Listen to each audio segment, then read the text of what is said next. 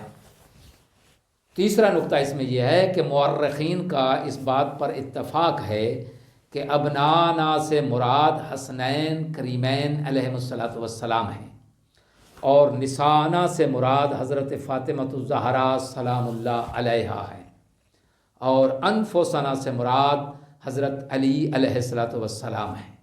واضح ہو گیا کہ آل رسول صلی اللہ علیہ وآلہ وسلم کون ہیں، یہی افراد ہیں۔ چوتھا نقطہ اس میں یہ ہے کہ حق و باطل کے اس عظیم معرکے میں یہی 5 ہستیاں شامل ہوئیں۔ ثابت ہوا کہ دعوت اسلام کی کامیابی ان کے بغیر ممکن ہی نہیں۔ 5واں نقطہ یہ ہے کہ آج بھی داعیان حق کو انہی کے دامن سے متمسک رہنا چاہیے۔ چھٹا نقطہ اس میں یہ ہے کہ جو ان کے منکر ہیں وہ دعوت رسول صلی اللہ علیہ وآلہ وسلم سے ناآشنا ہیں۔ 7واں نقطہ یہ ہے کہ یہ صادقین کا گروہ تھا اور ان کے مقابلے میں آنے والے کاذبین تھے۔ 8واں اور آخری نقطہ یہ ہے کہ ان عظیم ہستیوں کی ہم پلا مزید ہستیاں موجود ہی نہیں تھیں ورنہ مباہلہ کے دن رسول اکرم صلی اللہ علیہ وآلہ وسلم انہیں بھی لے کر نکلتے۔ آخر میں دعا ہے کہ خداوند عالم ہمیں ان ہستیوں کے ساتھ متمسک رہنے کی توفیق عظیمہ عنایت فرمائے۔ وآخر دعوانا ان الحمد للہ رب العالمین۔